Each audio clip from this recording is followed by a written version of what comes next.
Good evening. My name is John Risha. I'm the city's Chief Financial Officer and the Director of Finance and Asset Management.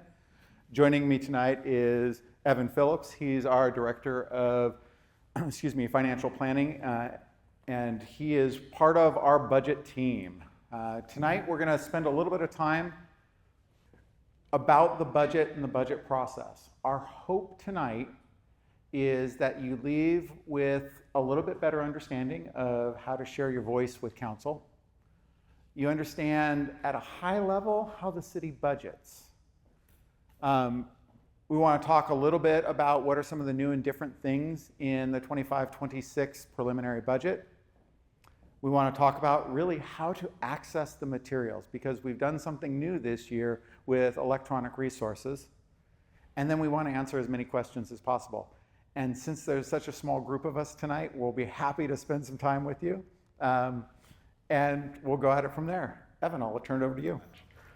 So since we have a smaller group, we are going to move us along to our strategic target areas. So one of the things that really is wonderful about how the City of Bellevue budgets is we are oriented using strategic target areas. So these are the goals, these are broad themes or points of emphasis in how we budget and how we really orient our capital delivery programs as well as our operations. And each one of these strategic target areas has a goal in mind and has associated objectives that really guide and prioritize the work of the city.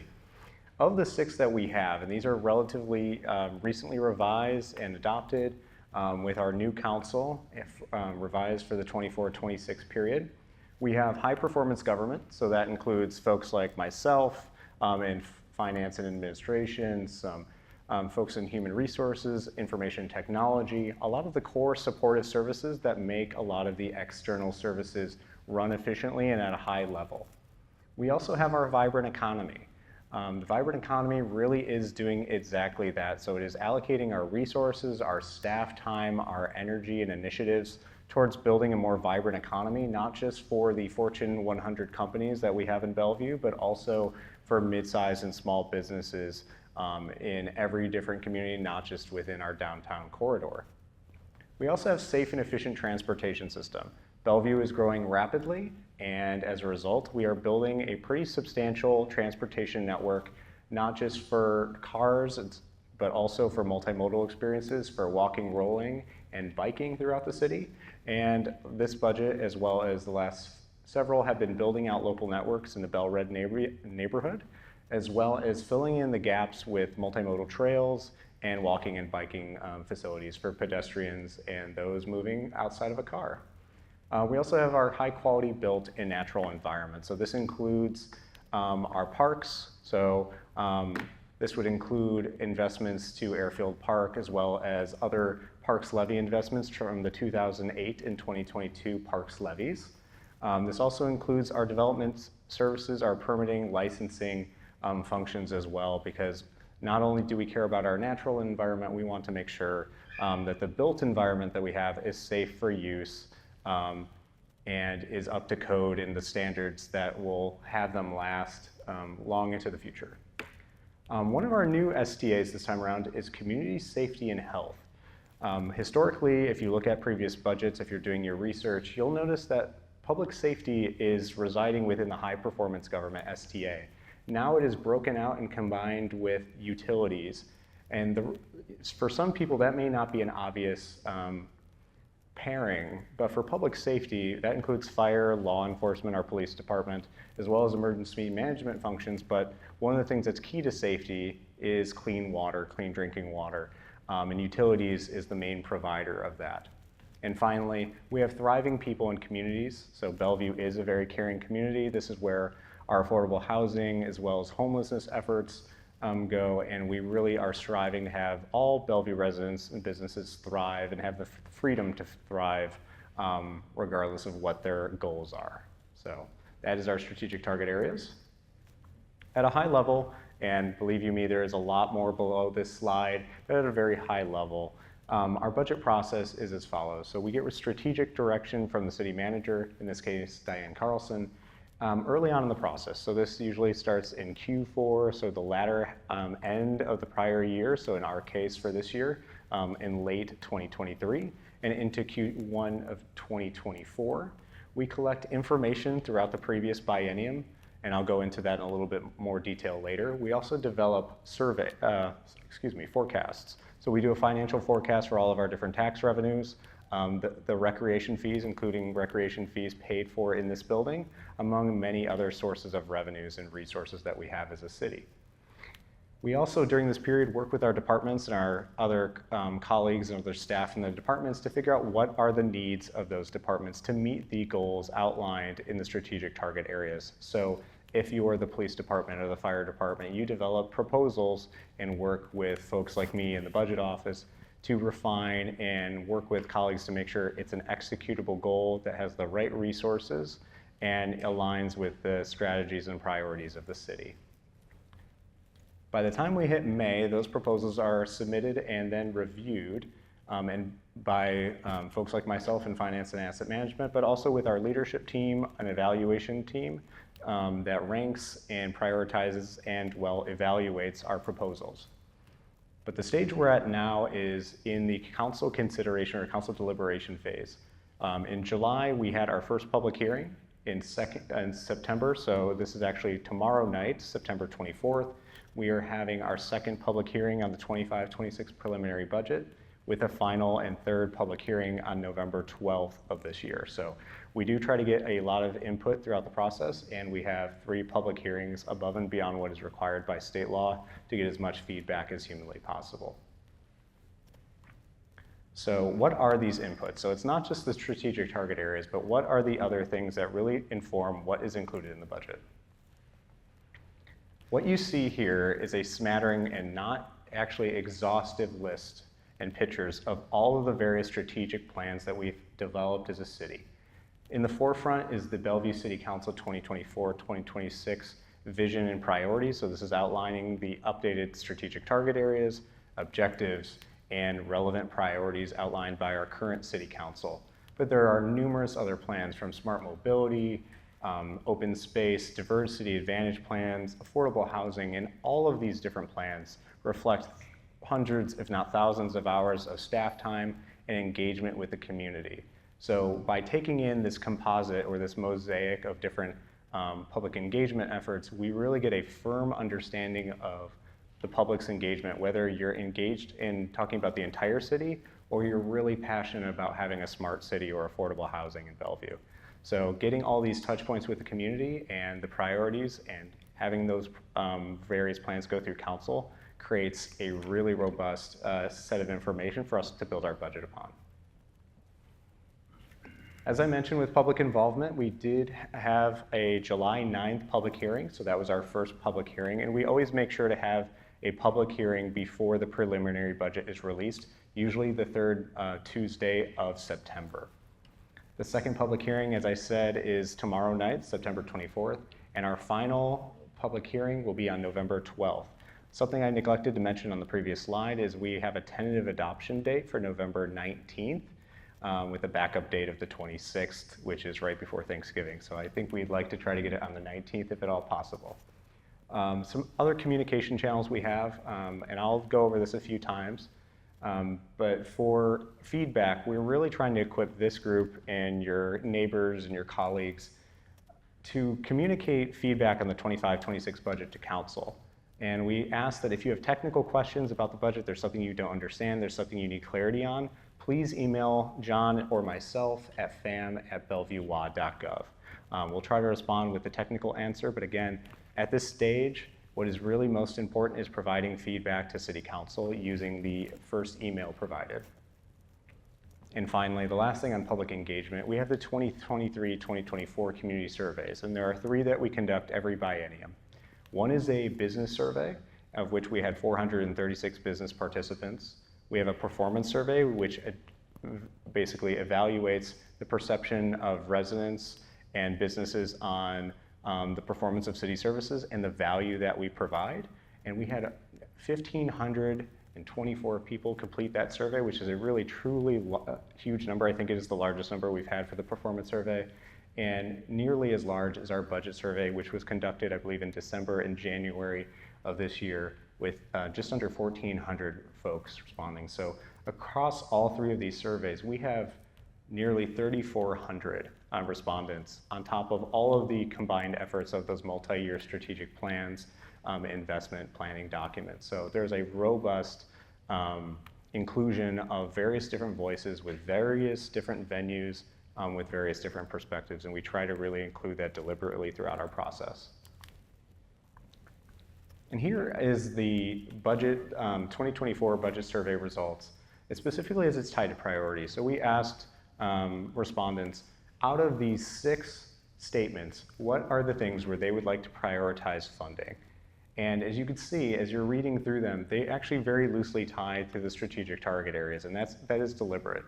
Because we do want to see, based on the 6 strategic target areas that we have as a city, where do Bellevue residents want their funding to be spent? So there is a lot of clustering towards the top with sustainable, reliable, and safe transportation system. Most of these, again, are transportation investments.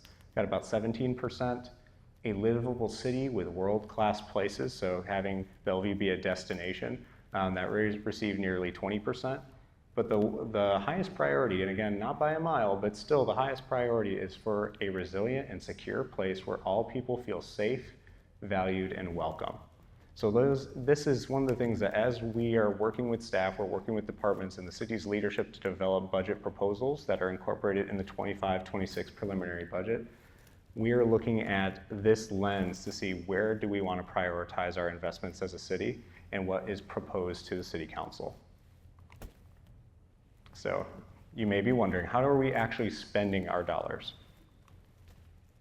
This is our operating expenditures by strategic target area, and I'll just default to saying STI here and there, and I'll try to spell that out where I can.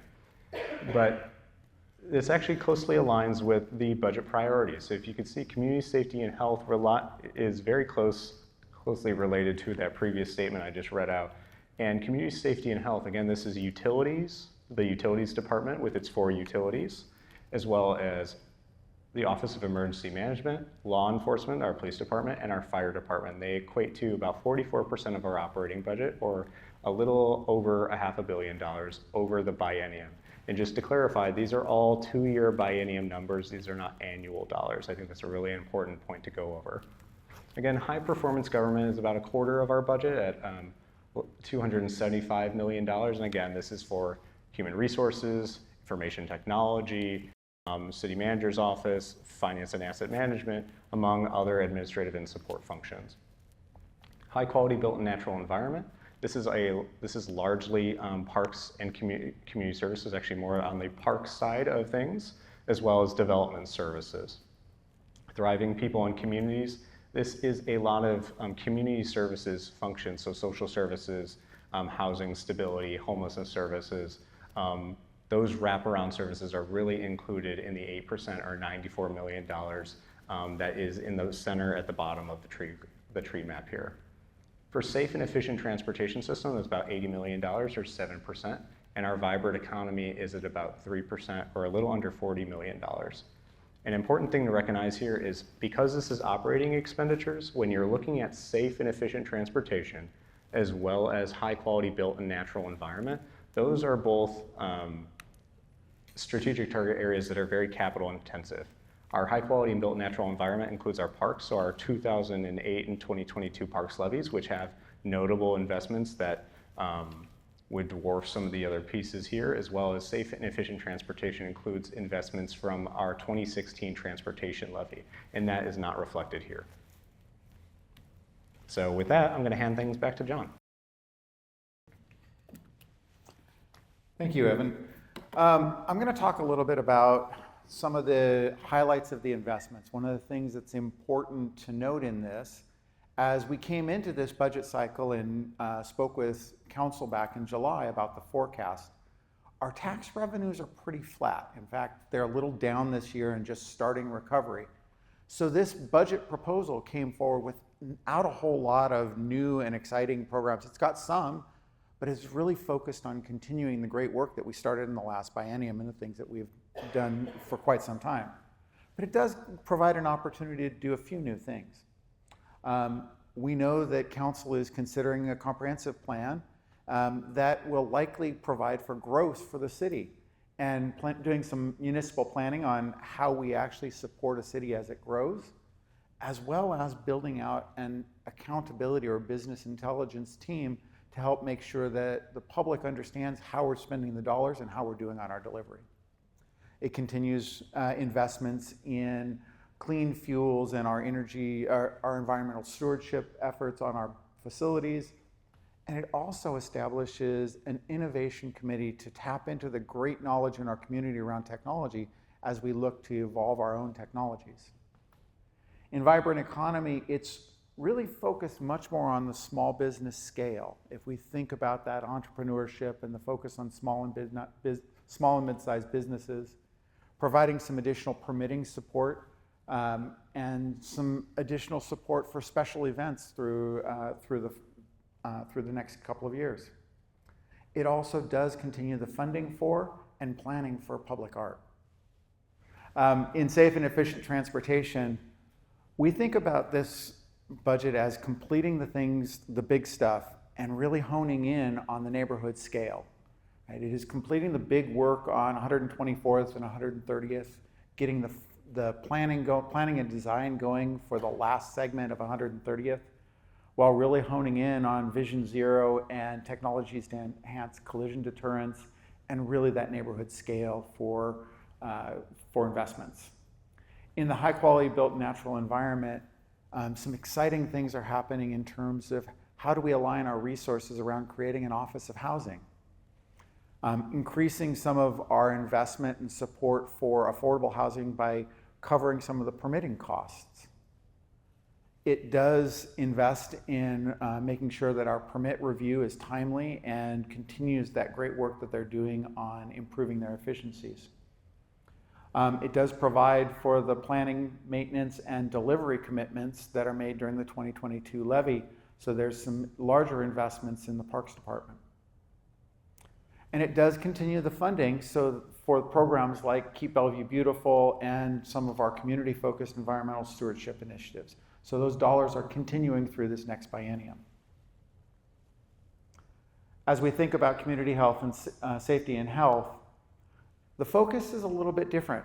These areas had some pretty robust investments in the last biennium, and there's a few key areas as we think about emergency preparedness and disaster recovery, adding some outreach capacity for those historically marginalized communities to really make sure that everybody has all the resources they need to be thinking about the future. It does add funding for opioid disorder and crisis response. It does fund the establishment of the community court, really starting to bring that forward, that additional concept that we as a city would like to bring that restorative justice in.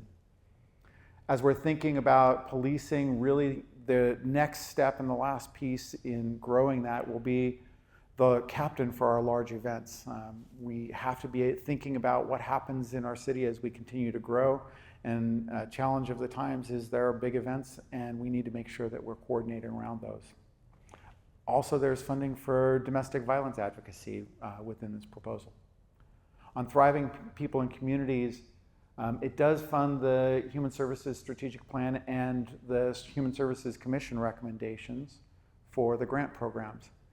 And while our federal funds related to COVID have stopped flowing through, we have been able to find an additional $1.25 million a year to be additive to our grant programs to try and restore as much as we can of that funding that's going away.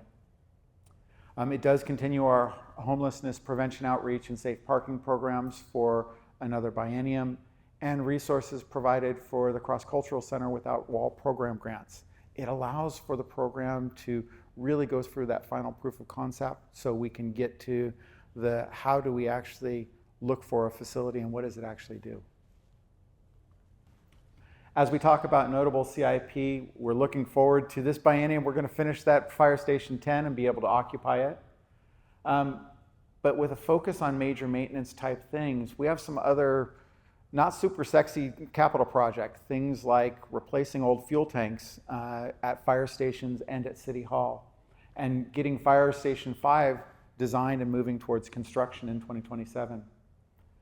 Again, with City Hall, we're looking at some major maintenance it's a 40-year-old building, and we have to do some planning to figure out how we take care of it.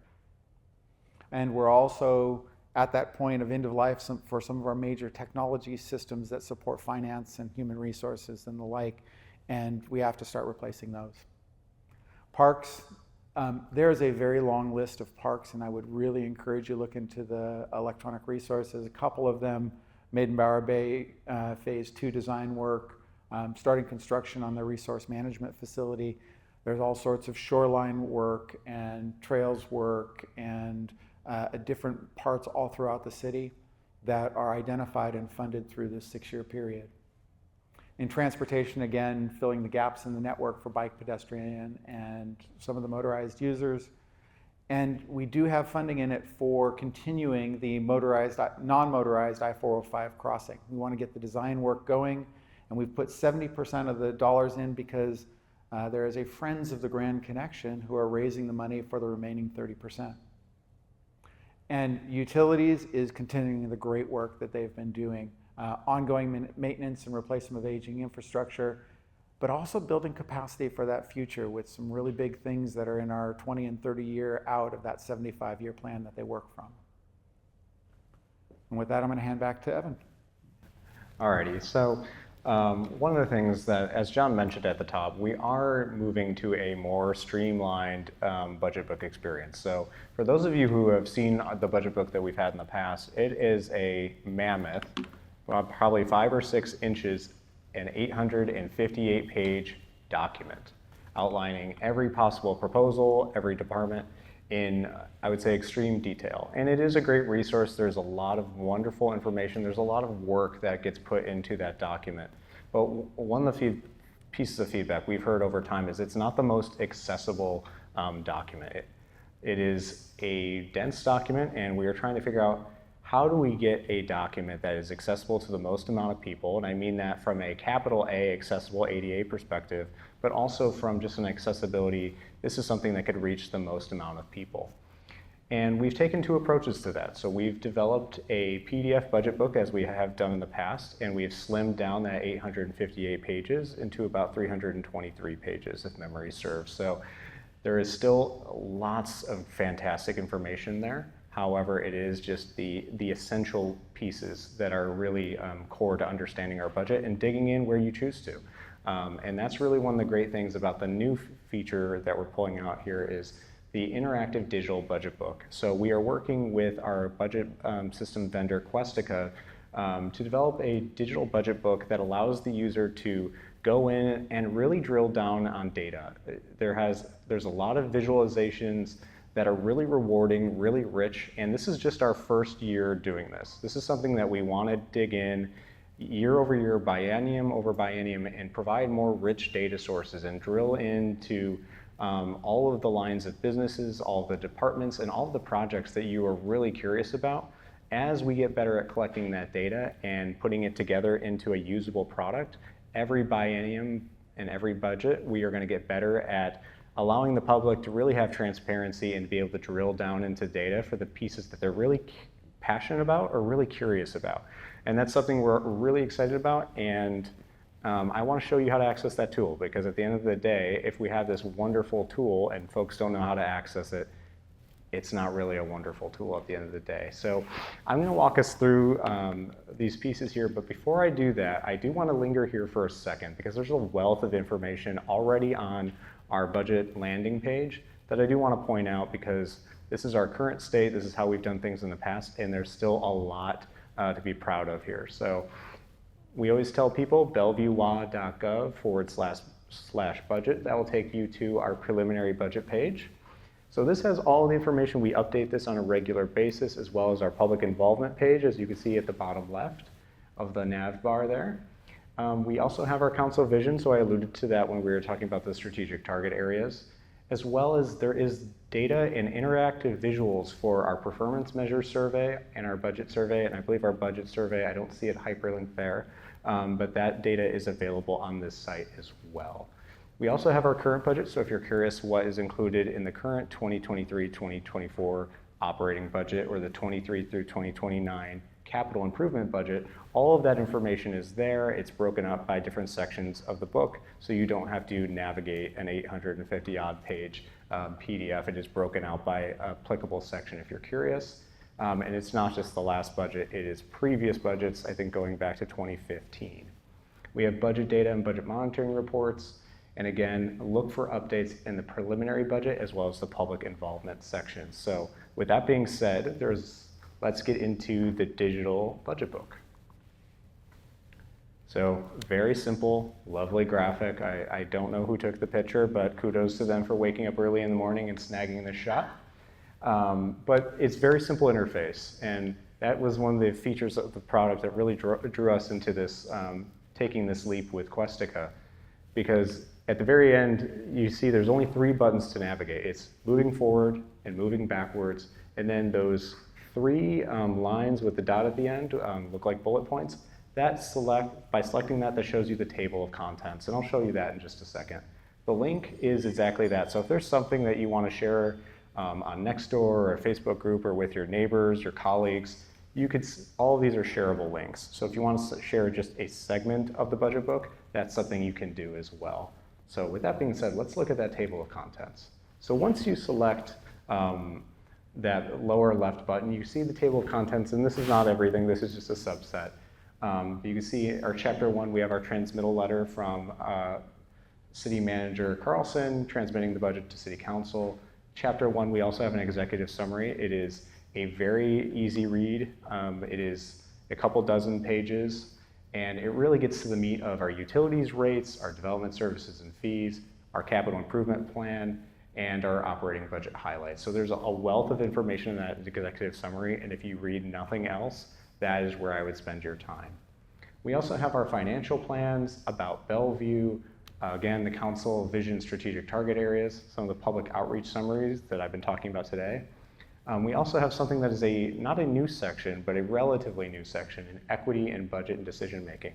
So we did a budget equity toolkit as part of this process, and we looked at what are we doing as a city today to have equity be part of our budget decision making process.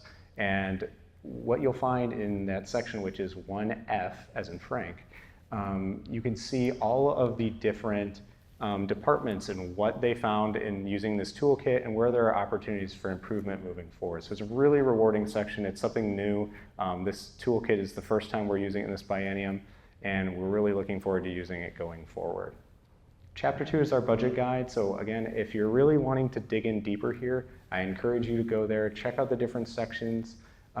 This is a really good resource size, and as you can't see here in chapter 5, there's a glossary of useful terms. There's a wealth of information that helps provide a little bit of orientation as you're going through the budget book. We also have information by department and strategic target area. All of this is available for you by using the table of contents here on the left.